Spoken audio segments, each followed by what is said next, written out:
guessed it, Pressure Points with your two favorite hosts. I'm D, and this is definitely a regular host, Bear, hitting you with Season 4, Episode 38, the Doolittle Debacle. We've got special guest Bear here, and he's going to be telling some sweet World War II stories. AJ never existed. Find us on Twitter and Instagram. You know the drill.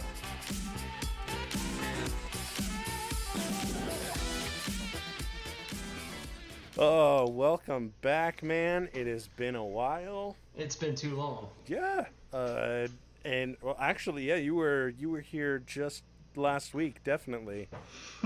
You've been the other recurring always host. I don't know of anybody else that I've done this podcast with. So don't go looking in my backyard. AJ's definitely not buried in a shallow grave back there. No.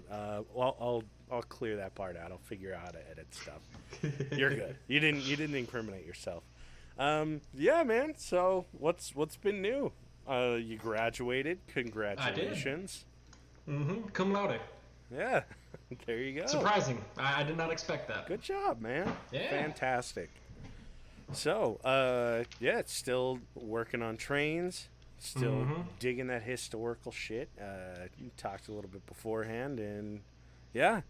I mean, sounds like things are going well. Exciting. Oh, yeah. Oh, man. So, yeah, what you got for me today?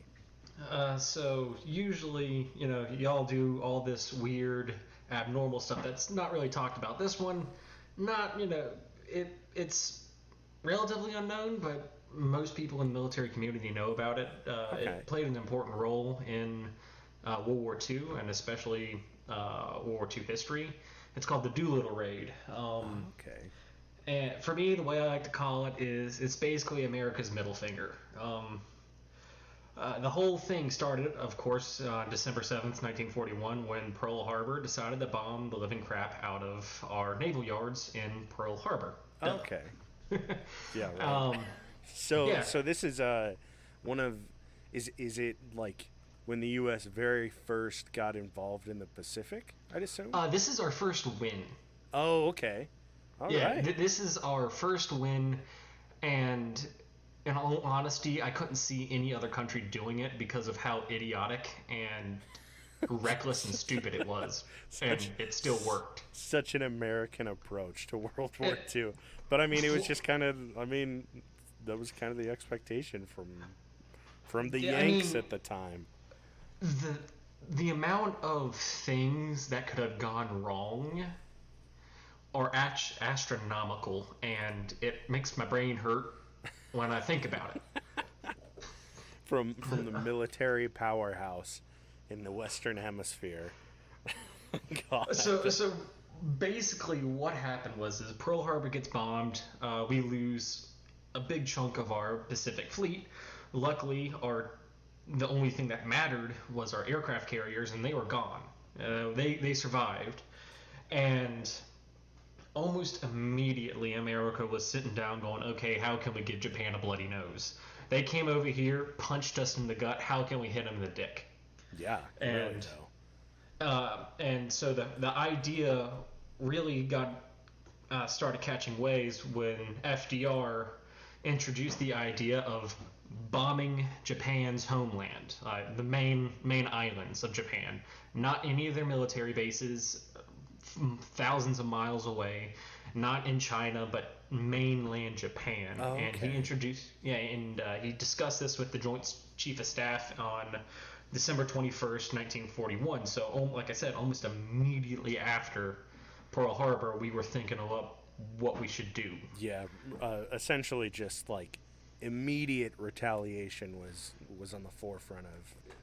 This was our knee-jerk reaction after going, oh, wow, some bad stuff just happened, because after Pearl Harbor, in the following weeks, Japan did a massive military push all over the Pacific, taking lots of islands, taking military bases that America had, and like I said, we were losing ground, and morale from right off the get-go was low, and FDR was like, hey, look, if we can find some way to hit Japan at the home, that's going to be a morale booster for us, and it will call out Japan because at the time,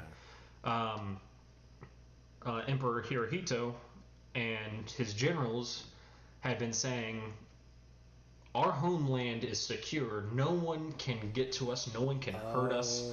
We are protected, and we have the power to ensure that never happens. Okay, so this is a Pacific dick measuring contest. Like I said, no other country would have thought of, let's do what we're going to do. And I mean, it's totally fair when you think that, like, the U.S. has been losing ground, and to really kind of finalize that big push to take over the Pacific, of course Japan would go for, like, the main Pacific like resource that the U.S. has, which was Pearl Harbor and Hawaii. You basically cut the snake off right at the head, and it's like now they have so much further they have to worry about flying, and Japan just has the Pacific at their expense. At their fingertips, yeah. And basically that's what happened is that Yamato, who was the general who devised Pearl Harbor, and he also didn't really like the idea. Some sources say that, he said, if we attack this place, we better make sure we destroy everything, or they're going to come after us within a year and we're going to lose. Oh, okay. So Yamato, he's like, what we need to do is make them rebuilding our navy so costly that it would take them too long to get into the fight, and by then we'll have the entire Pacific under Iron Fist. And like I said, they missed our aircraft carriers because by some miraculous mishap, they were out at sea at the time and missed it completely. Okay. And so this idea of bombing Japan proper got tossed around for a few weeks until a Navy captain by the name of Francis Lowe, who was the Assistant Chief of Staff for Anti-Submarine Warfare, saw a bunch of planes, bombers actually, landing on an airfield, and on the landing strip itself, they had painted out the size of the length of an aircraft carrier, just to see if they could do it. Dick measuring contest of pilots and whatnot. And these are so. What planes were they flying again? Was it B-52s, right? B-25, B-52s. Jesus, B-25s. Yeah, B-25 Mitchells, and actually, there's pretty neat why they chose that in the first place, and I get into that. The B-52s were there. They were playing the songs. They were playing, Love Shack and shit as people were landing. That's historically accurate, I promise. Jesus. And so he reports to the Admiral Ernest King on January 10th. So 20 days after FDR was talking about bombing mainland Japan. And basically what Francis Lowe reported is like, hey, I think we can land a bomber on an aircraft carrier, or at least take it off. And it goes up the chain of command unreasonably fast, and within a few weeks, the entire military is working together to figure out how to bomb. Like, it cements itself as a plan. And I mean, so the tactical advantage of taking off ships from the aircraft carrier is that you're saving so much in fuel, and they can make these like round trips, quick round trips, dump all of their bullets. Basically. And then the big risk is just taking off and landing on an aircraft carrier, which has very limited space, right? Most of the aircraft carriers during World War II had about, at maximum, about 500 feet or 500 yards of takeoff, of usable strip. Jesus. And so we had specially designed planes to take off and land on aircraft carriers, and we were thinking of using Army bombers, not Navy planes or anything like that, which did not have the proper equipment, that were already really big, and no one thought we could actually do it. So the Army and the Navy get together and they're like, okay, who's going to make this plan and who's going to train our pilots? And pretty much every single person writes down the same name, and that is a gentleman by the name of Doolittle. Okay. And unassuming name, but my God, is this man just an absolute legend. Like, even in his full name is Jimmy Doolittle. He was born in California in 1996, moved to Alaska when his father said, oh, the gold rush is happening, and grew up in a small, virtually lawless mining town where he grew up in the rough and wild, and his family finally moved back to California where he entered high school. And then that's where when he saw his first airplane, he goes, I'm going to fly that thing. Okay, so he was kind of known as like the Daredevil Doolittle kind of thing. Like he saw something and just had to do it kind of thing. So have you ever read any DC Comics? A few, yeah. Who was the Green Lantern, the white guy, the white one? Shoot. Like what was that character? What was his name? Hold on. Ryan Reynolds. yeah, Ryan Reynolds played him. Okay. In Pearl Harbor? No, basically, he was that guy. He was a test pilot who flew by the seat of his pants, and I have some feeling that at least this character was Hal Jordan. That's it. I have some feeling that Hal Jordan was based off of Doolittle. I can't prove it. Okay. But once I start telling you the things this guy has done, so during World War I, Doolittle joins the Army and the Army Air Corps, learns to fly, joins the Signal Corps, and teaches people how to fly, all within the period of World War I. Jesus. He never sees the front lines because he's back at home teaching and learning at the same time, more or less. And so, after the war, Doolittle stays in the Army and basically tells him, hey, look, I want to go to college and learn about airplanes and avionics and whatnot. And so the Army goes, okay, we'll give you 2 years to go get your master's. He goes to MIT and gets his master's in aeronautics in 1 year. Oh my God. And then, because he still had an extra year, he said, fuck it, I might as well go ahead and get my doctorate. So he went in. What the fuck? He went to MIT in 1923 and left in 25 with a doctorate in aeronautics, the first one ever issued in the United States. Oh my God, man. He was a pioneer of the flying industry. Yeah, no kidding.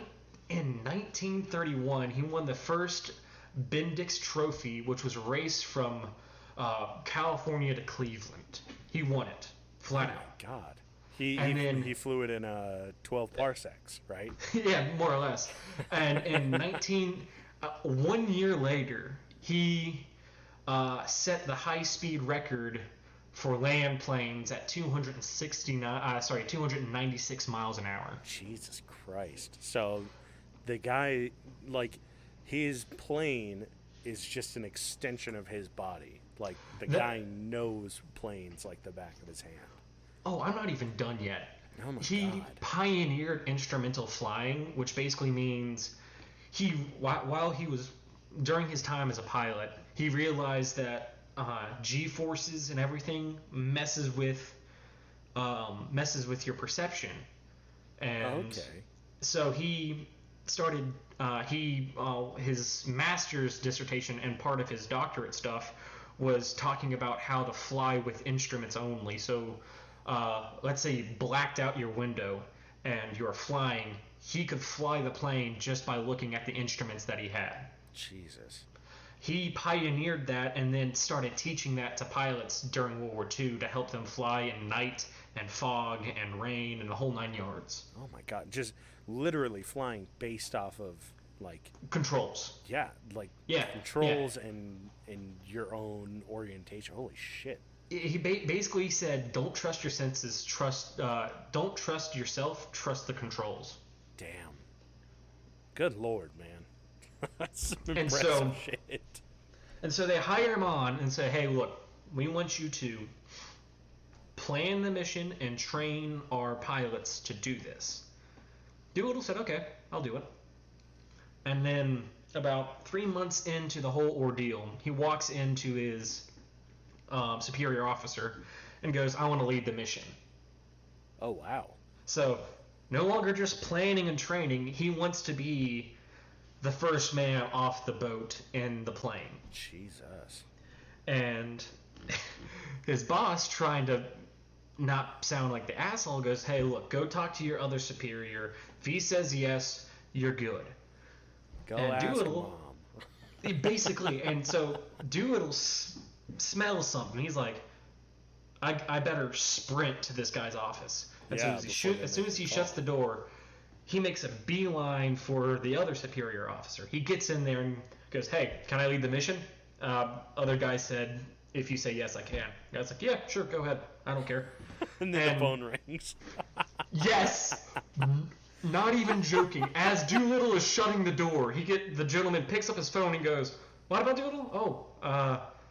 Oh, too late for that. I've already given permission. You just walked out of here. Yeah, that's what happened. So he has the land speed record on plane, and he has the fastest run from like the tip of an aircraft carrier to the other side in like 0.3 seconds. Yeah, that's how fast he was sprinting to the opposite side the dude. of the boat.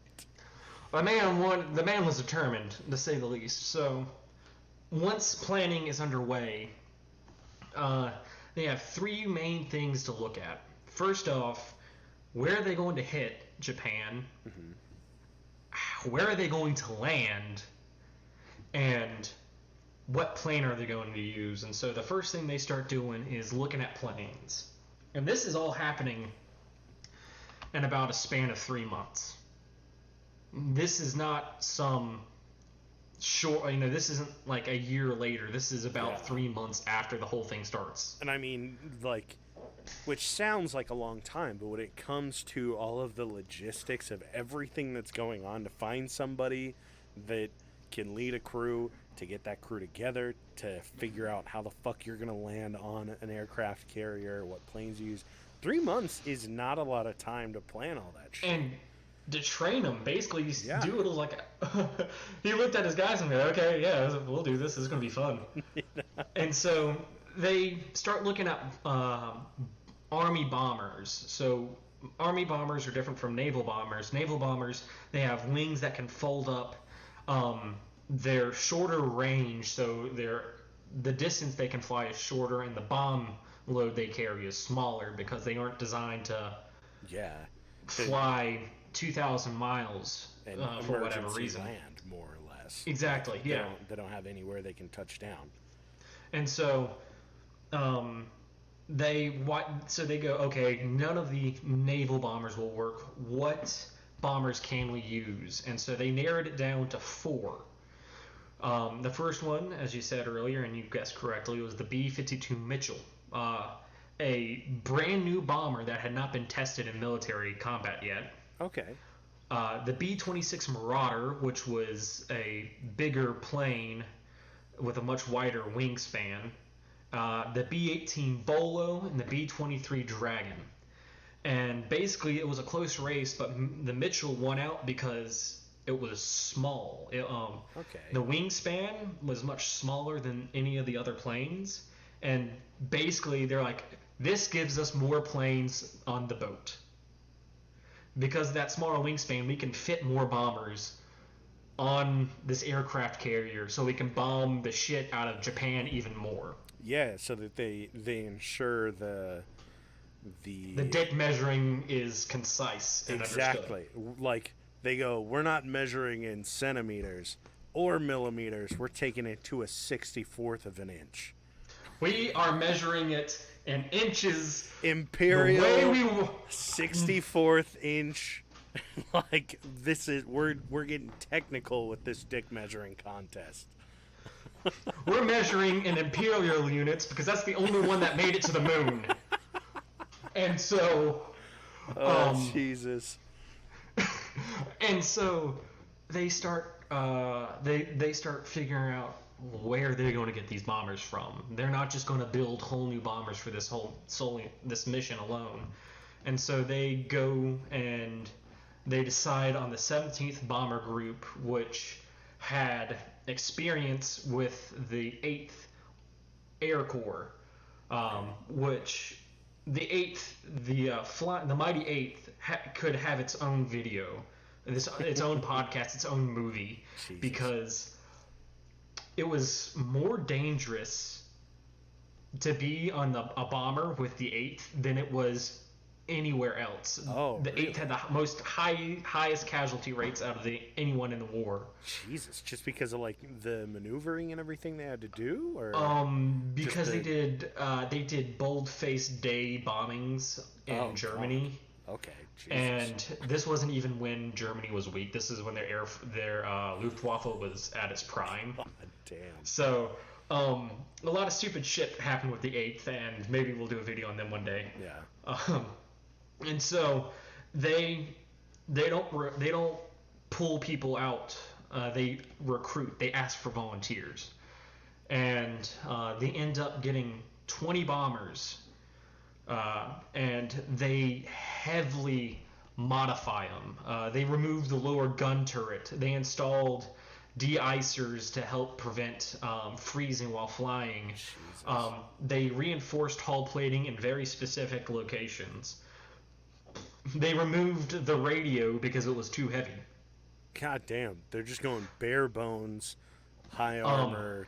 They added 3 additional fuel tanks that were in the bomb bay, the crawlaway space, and it replaced 2 of the turrets. Oh my God. They they increased their fuel capacity from about 650 gallons to over 1,100 gallons. Holy shit! Yeah, they doubled it. Yeah. And realizing that they just basically stripped all of the guns off of this plane, they added 2 fake gun barrels at the tail of the gun in a hope that, if they get caught by Japanese airplanes, the Japanese might get a little scared of 2 little metal tubes sticking out the back end. And then... So there was no use for the guns out the back end? It was just like barrels that are pointed out? It was literally a scare tactic. They're like, hopefully the Japanese will see the barrel and go, I don't want to get on the back end of this thing. Basically, just don't tail these guys because they're gonna be nothing but trouble. Oh yeah. It's like inflicting yourself up to scare off other animals. When in actuality, you're not going to do anything. Just make yourself look tastier. I love it. That's fantastic. And then the last thing, which I find infinitely funnier, is that because basically everyone thought this was going to be a suicide mission. Mm-hmm. You're flying into, unreasonably deep into enemy territory, dropping bombs on mainland Japan. They're like, we're going to get shot out of the sky either before or after we drop the bombs. Yeah. And so they replaced their high-tech bomb sites for these really cheap sites that cost them 20 cents. They called them Mark Twains. And partially it was because they're like, well, we're not bombing for accuracy here. We're just, like I said, this is just a giant middle finger. And so they're like, okay, just throw them in there. They'll work. And to them, it did. And so as they're doing these modifications to the bombers and everything, Doolittle is trying to figure out where they're going to land. Because they've run some calculations and they realize they can't land on the aircraft carriers. They don't have it's the airport the top of the carrier is too short. It's too small. It's not nearly long enough for what they need. Yeah, that's what my girlfriend says too. Bada bing. Bada boom. And so they originally said, okay, we'll just land in the USSR in Vladivostok. It was a coastal country. It was a coastal city bordering Japan and China. And so they started talks with the USSR and saying, hey, we want to do this, and if you let us land there, we'll let you keep the bombers. Okay. You give us back the crew. Y'all can keep the bombers to use against the Germans. Okay. I mean, if it works, it works. you well, can't see, hate it was going good for the first, I'd say, about 30 minutes of the conversation, until they realized that the Russians had signed basically a non-aggression pact. Basically, Russia's like, hey, look, we really don't want to get in a fight with you right now, so we won't fuck with you as long as you don't fuck with us. It wasn't anything special, so it was fragile. And so they didn't want to do anything that would piss off the Japanese to get them to start a war with them as well. Yeah, it's fair. I mean, they're so much closer, and so they know how balls to the wall the Japanese were willing to go after seeing fucking Pearl Harbor. After seeing what they did, also what they've been seeing, what the Japanese have been doing to the Chinese. I mean, the rape of Nanking happened in 38 and 39. Very true. And so the Russians are like, look, we don't want to have to fuck with you just yet, so we're not going to help out the Americans. Yeah. And so Doolittle, basically going, fuck, had to go to, so they had to land in China. Uh-huh. They hoped that they would actually be able to reach areas of China that were not under the control of Japan, but he wasn't sure. Yeah, hard to do at the time because of how much area they've covered. Oh, yeah, I mean, and so Doolittle he doesn't freak out about it. He's like, well, that's just what it is, Mm-hmm. And so this is where at the end of the day, they have a total of 16 planes that they're going to take off of an aircraft carrier. Mm-hmm. 10 of them, which is over half of them, are going to bomb Tokyo. Oh, damn. 2 of them are going to bomb Yokoyama. Then one of them's going to bomb Yokosuka. One's going to bomb Nagoya. One's going to bomb Kobe. And then one's going to bomb Nagoya. Oh, wow. Okay. They target military installations, manufacturing hubs, and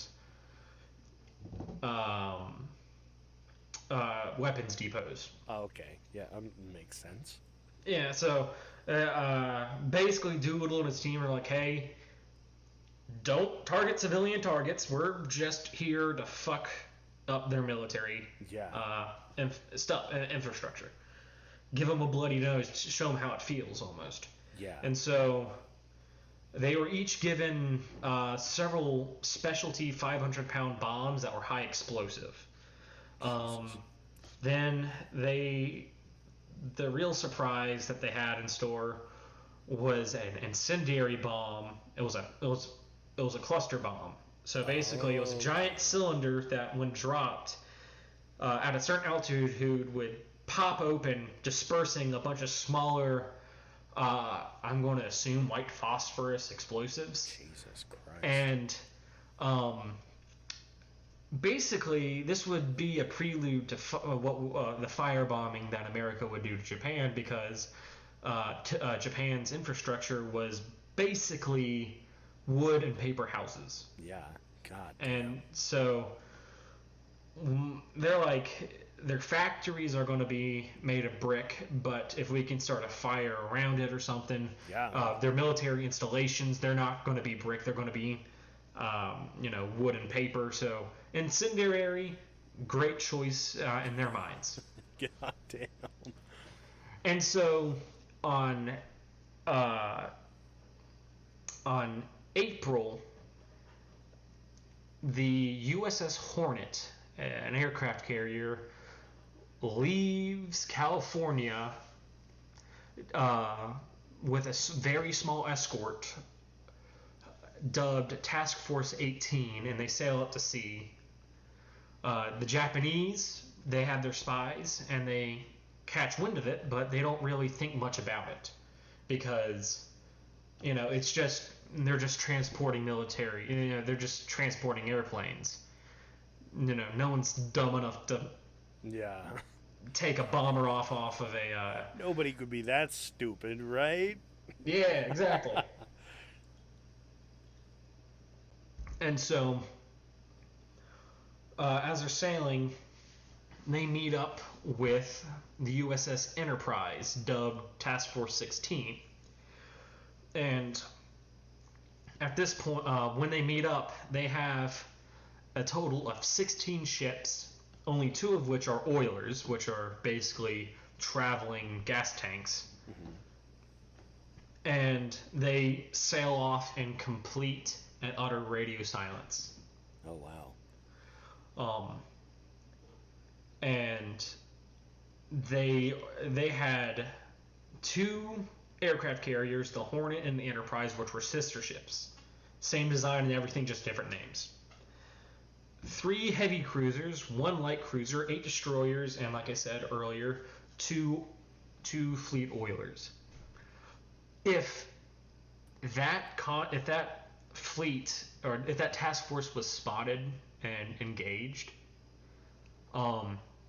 only the Enterprise could have launched their fighters because the entire top deck of the Hornet was covered in these 16 bombers.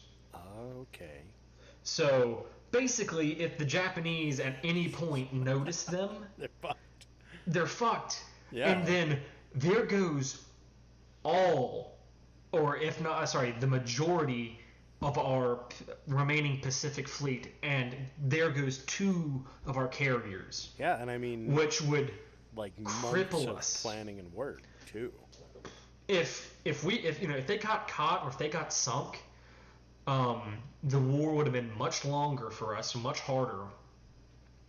I think we had still won, but our death toll would have been far worse. Yeah, I would assume Japan wouldn't have had nearly, as rough a time as they did after all of this. Yeah, and so,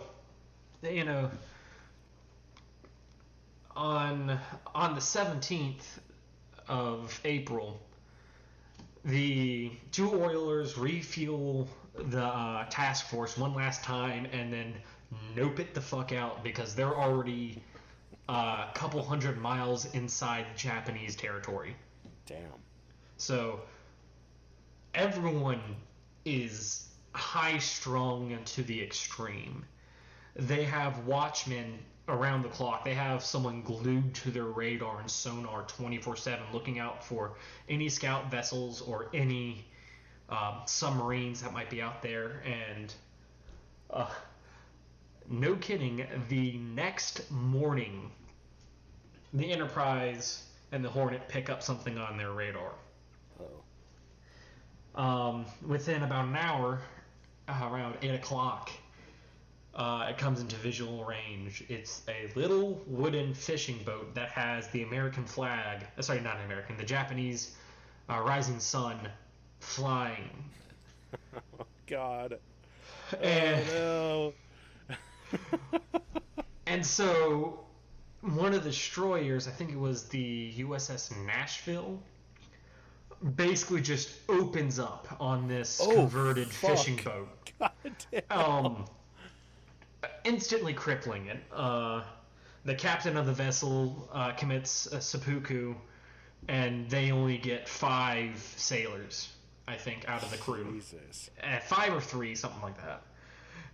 But it was too late. The Japanese crew had sent a message saying they had spotted a American convoy. Uh-oh. And so, 10 hours early and over 300 miles shy or sorry, it was about 200 miles shy of their original takeoff time and point.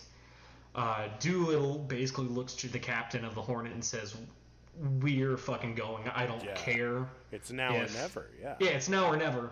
I don't care if we crash before anything happens. We need to go, or this entire battle group's fucked. Yeah. And so Doolittle, as the badass he was, is the first one to take off. So, over the last couple months, they had been training. The problem was they had never actually taken off of an aircraft carrier before. Oh, God. They had done it on an airstrip. They had painted out the lines of a aircraft carrier and said, "Okay, take off from there." Jesus. So everyone's basically holding their breath. Is like, if the first plane don't make it, they're fucked. Yeah.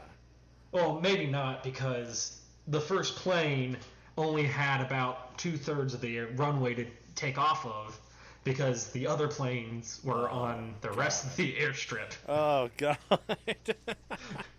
And so the first guy's just like, well, shit, I guess. It was Doolittle. Just go for it. Was Doolittle. He said, if, like that daredevil attitude, he said, "Fuck it, I'm gonna punch it first." Imagine being the second ship, though.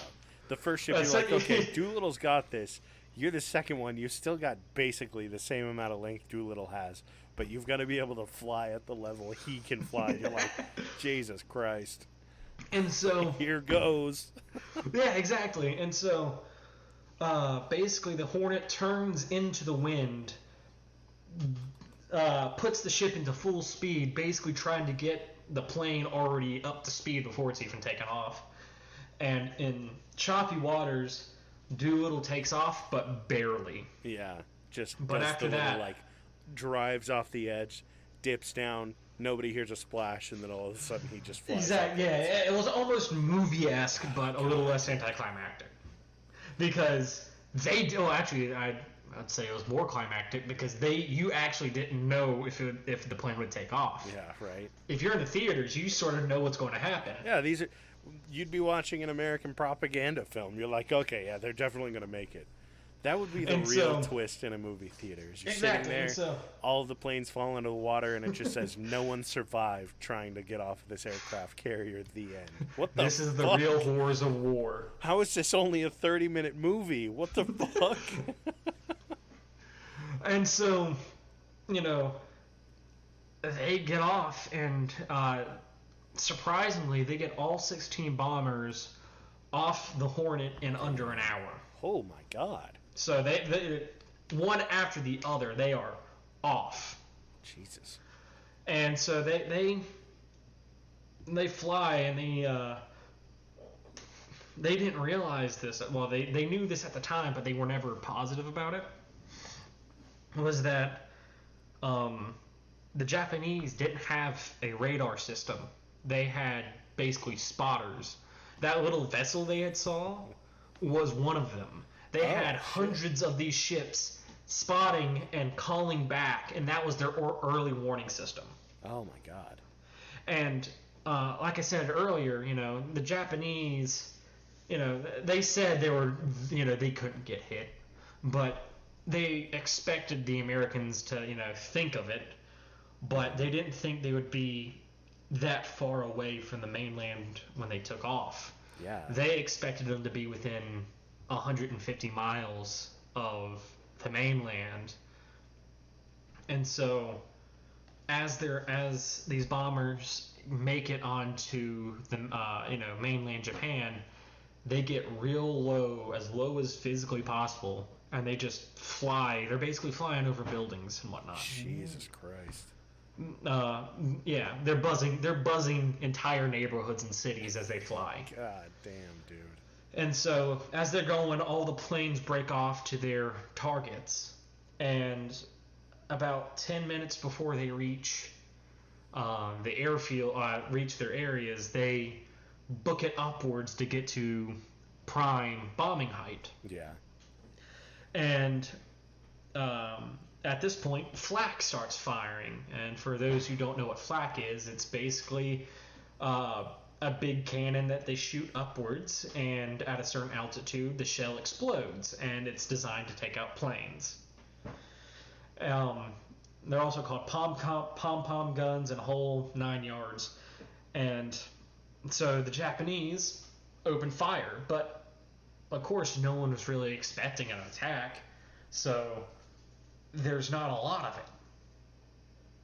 Yeah, I mean, and plus they had stayed under what did you call it? Yeah, they had stayed under that. They weren't really expecting it. They did it from so fucking far out in the ocean. And so, you know, damn. There was a story that apparently one of the crewmen on Doolittle's plane was seeing the flak pop around him, and Doolitle was like, "Oh, this is just another day in work," and he's like, "They're missing by a mile," and as soon as they said that, a flak goes off about right off of one of the sides, doesn't do any damage to him, and the dude's like, "You call that a mile?" And Doolitle was like, and just keeps flying. He just goes, unfazed. He goes, "I meant a quarter of a mile, but fuck, we're fine." Exactly. And so, beyond all bullshit expectation, every single plane drops their bombs. Damn. All 16 hit their targets. Either hit their targets or got damn close. Damn. So, there's reports talking about how they looked out the side of their planes and they saw fires or explosions coming from factories. And none of the planes got shot down. Only one or two of the planes were attacked by fighters, but they were able to, get away. Good Lord. Only one plane got slightly damaged, and that was because it got hit by flak, and it only did superficial. Oh, okay, yeah. Just a little bit of scrape on the paint, no biggie. And so, in total, they dropped about 14 tons of explosives. Holy shit. You say that, but if I'm remembering correctly, there was a calculation. For every 1 ton of explosives dropped in the war, it killed about one person. Oh, damn. That's just because of the giant, unimaginable volume we dropped. And, everyone dropped. But we ended up doing negligible damage. I mean, superficial. Yeah. The only real damage of interest that we did was to a support vessel that the Japanese had built in the 30s that was being converted into a light aircraft carrier called the Ryuo. Ryuo. I'm not Japanese. I do not speak their language. You're good. This is the Russian video all over again. You're good. It's just funny to me. It's like the one thing that the Americans really managed to destroy was a historical art project that was taking place in the water. So, you know what? You're not really wrong. But basically, the Ryuo originally was basically a submarine support vessel. Okay. And they had designed it in such a way that it could be converted to an aircraft carrier if needed. And it was in the dry docks under its being converted at the time. And it was almost done, too. It was almost done. They're so close. One guy that had dedicated, hours on it. He's worked fucking 60 hours overtime every week. He's like, "Don't worry, honey. This is the last week I'll have to work on it."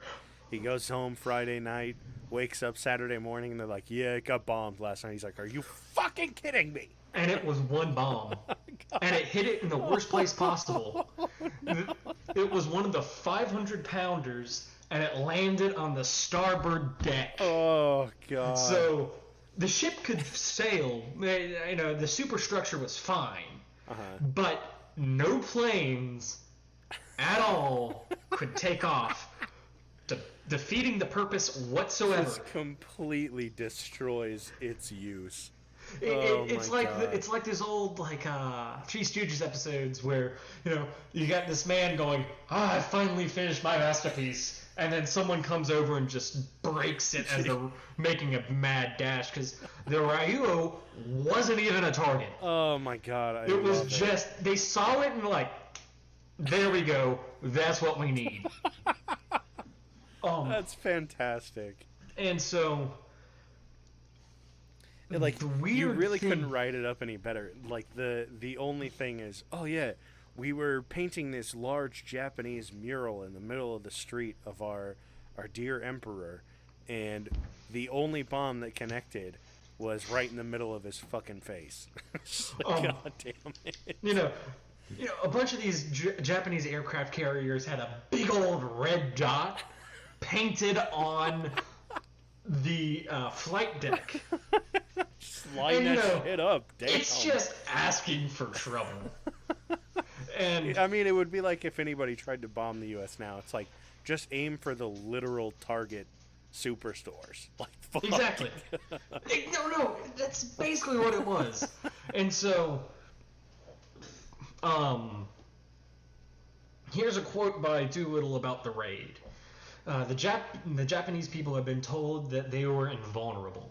An attack on the Japanese homeland would cause confusion in their mind. Would cause confusion in the minds of the Japanese people, and sour the doubt about the reliability of their leaders.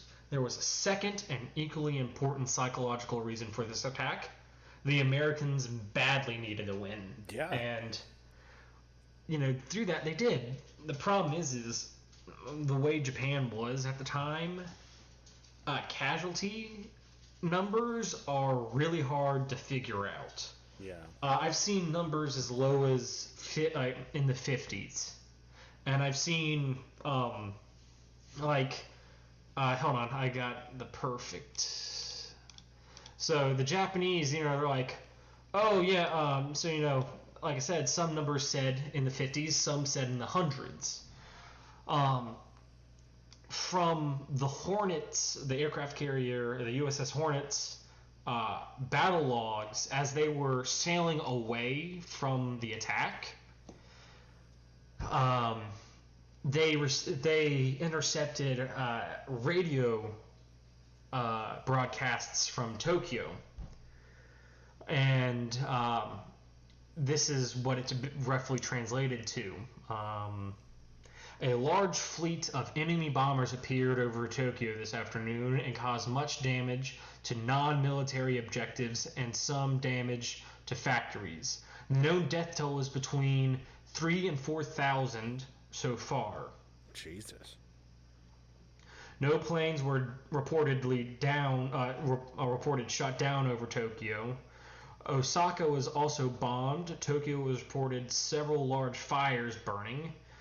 1,500 charged speed. Oh, and then it goes on to talking about the ship's nautical speed, and basically when they got that message, they increased their speed to get the fuck out of there. Oh, I see. Yeah. And so the Japanese made it sound like we were bombing civilian targets. Yeah, instead of going after military bases, they're like, oh, they just hit which we didn't. Yeah. Now, I am a realist. I will fully admit that we most definitely hit some civilians, and those incendiary bombs most definitely lit a couple of neighborhoods on fire. But here you can see the Japanese were blatantly just propagandizing, basically saying, look at these monsters. And we see the effect that type of propaganda had on the Japanese people years later when we start freeing islands and civilians fling themselves off of cliffs because they think the American military is going to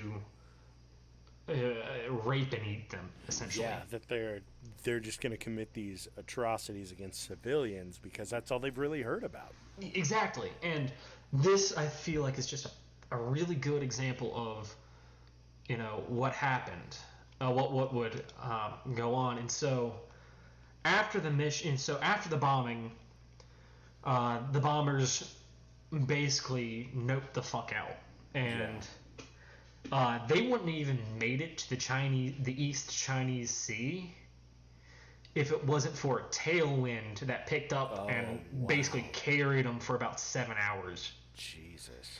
And that tailwind increased their flight speed by about 25 nautical miles an hour. Mm-hmm. So it gave them just enough push to make it into the Chinese Sea and or to make it into the Chinese mainland proper. Yeah, to make up the 200 miles that they had to take off early. So out of the 16 planes, how many do you think America got back? I would say 16 made it back. None of the planes made it back. Oh, fuck. But only 3 men died. Oh, damn. So what ended up happening was all the pilots bailed out. All the crews bailed their planes or crash landed them either in the China Sea or on China mainland. Just dumped them. Except for one plane. Hold on, let me. My guess is it's Doolittle's. No, actually, Doolittle. Doolittle. They bailed out over East China. Oh, okay. I was thinking that he was like the only one that somehow managed to make it all work. No. The only plane that actually successfully sort of landed. It's actually I couldn't really find out if it made a proper landing or if it crash landed. Was captained by Edward York, and they flew out to Vladivostok because they had engine trouble, and they were like, we won't be able to make it to China, and so they flew out to Russia. So when they landed, instantly arrested. Damn. Instantly arrested and then turned because the Russians are like, hey, look, we told you not to land here. We told you not, you're going to get interned. Yeah. And shit. Here's the funny part, though. So over the next year, they're bounced around about 6 different prison camps. And then they, quote unquote, escape into British-held Iran. Oh, okay. Basically, years later, it comes out that the MVKD, which was the precursor to the KGB, staged their escape. Oh, okay. They wanted to stay friends with America and her allies, while also staying in the good graces of the Japanese, and so they basically were like, oh, well, look at this. I got a really cool book. I'm just going to sit here and read it for 4 hours. So is everyone else in this prison camp. We're all in a and book and the front door's unlocked. Just, be good chaps and we don't trust these prisoners. Yeah. Well, we let them go out on vacation every other week. Damn, that's crazy. They've been so good.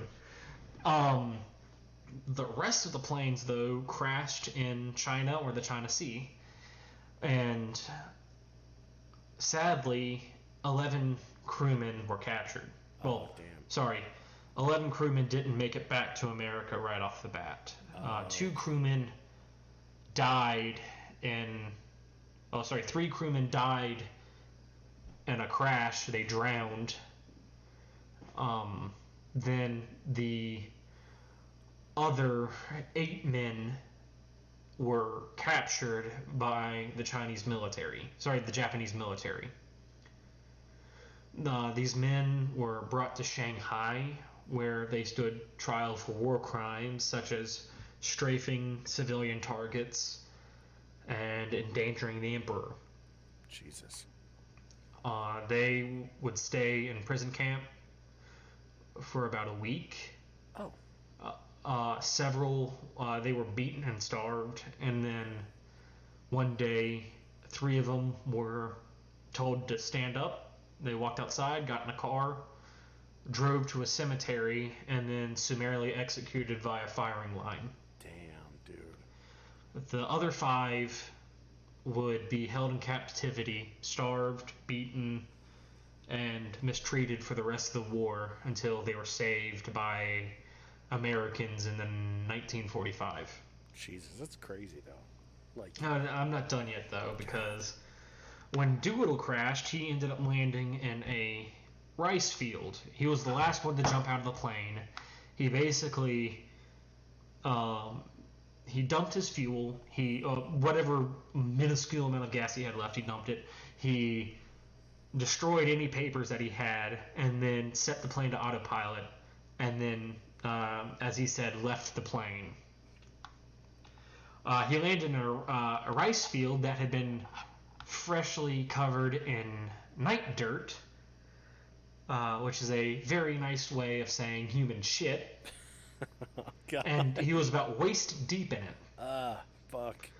And so he gets out, and it's about pitch black out. And he goes wandering around. He ends up finding a box, and he gets in it. Turns out it's a coffin, and he spends the night with a dead body. Oh, God. Next morning, he wakes up, starts looking around, and two very jumpy Chinese military find him, and they think he's a Japanese spy. It isn't. He's admonished in about 6 hours when they find his parachute, and they realize, oh shit, this guy is an American. And they help him get to friendly, free China. And every single other American pilot, airman does this. All along the way to show their appreciation to the Chinese people who risk their lives hiding them, feeding them, and guiding them.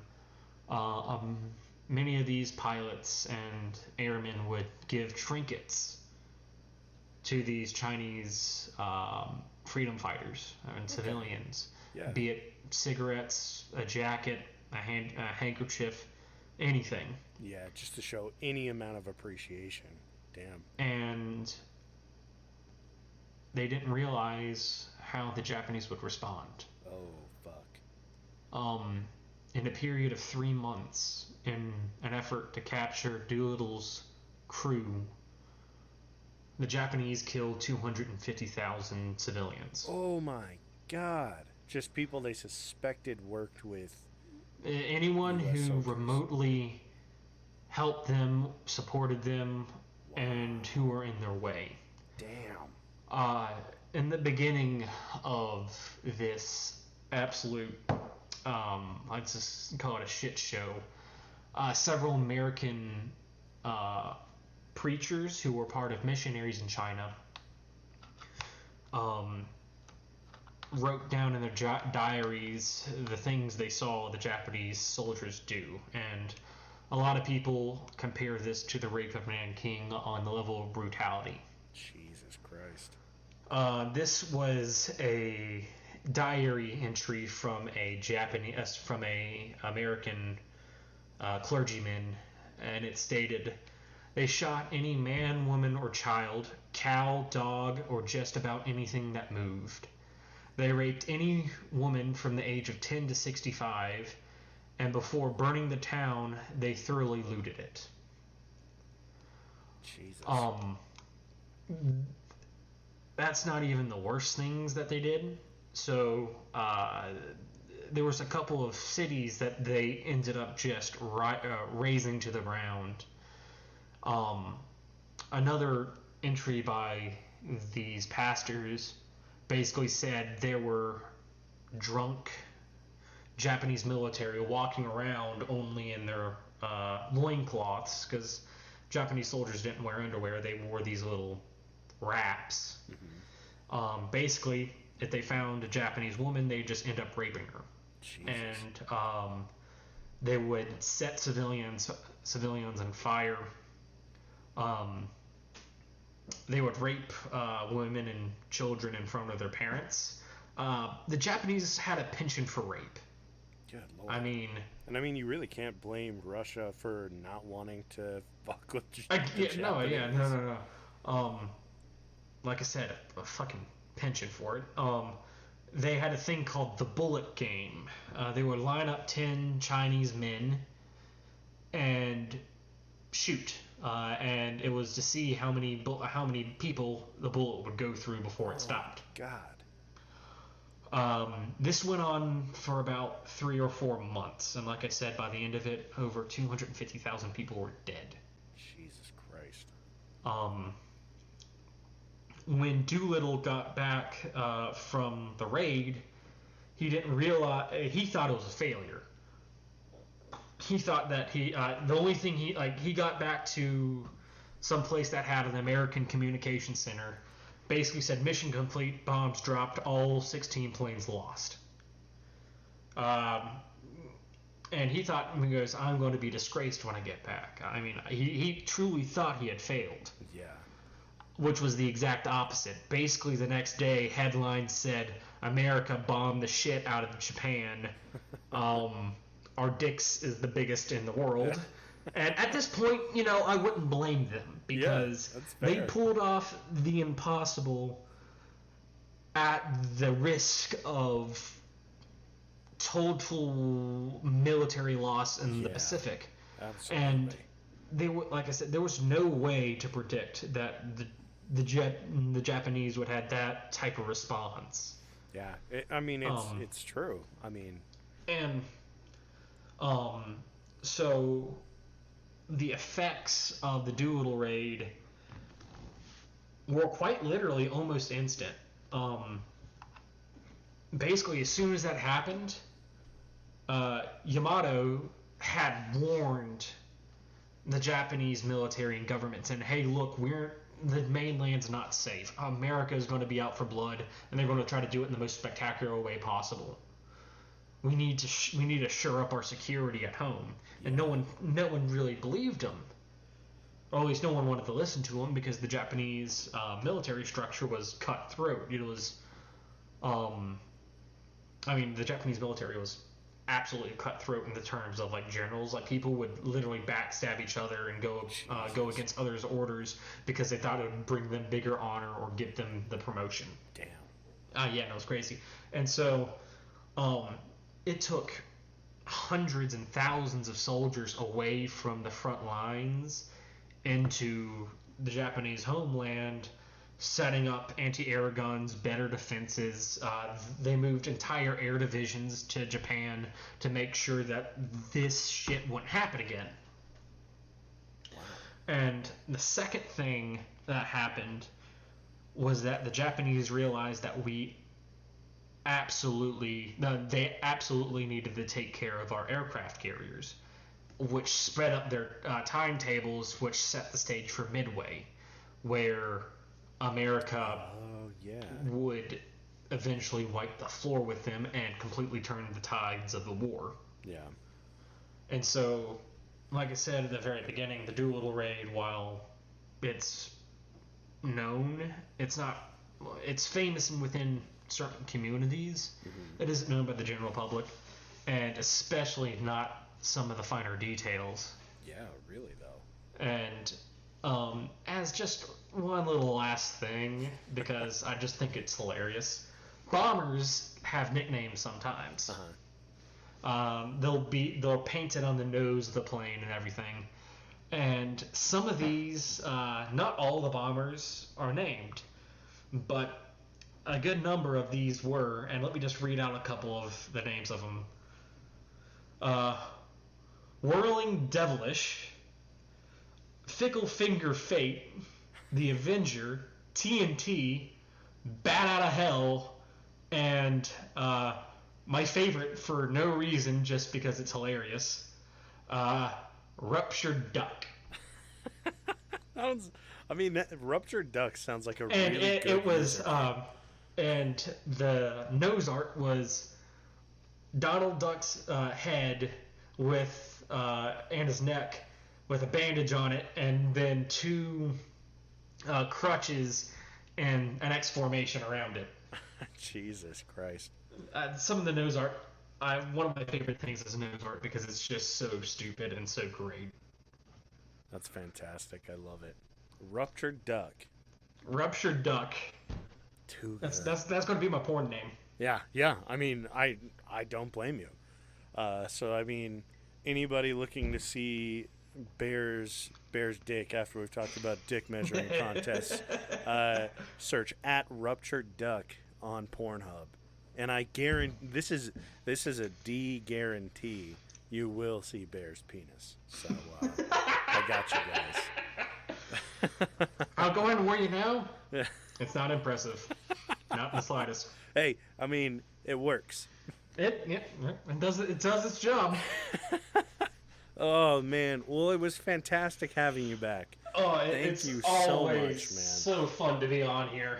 And maybe if we can revive AJ after, maybe with some clever seances, a couple of we'll cross some demons. Hey, I've already paid you. Oh, fuck. Nothing in the deal said we had to revive him. Oh shit. I'll edit that part out. No, never mind. So real quick, thank you to everyone on Patreon: Abby, AJ's Third Nut, Lindo, NSA Isn't Real, D's Nuts, not me, Nordic Thunder, Toddy Waddy Poopy Snotty, Dark Runner, Haley, and Casey McFacey. Appreciate all you guys do.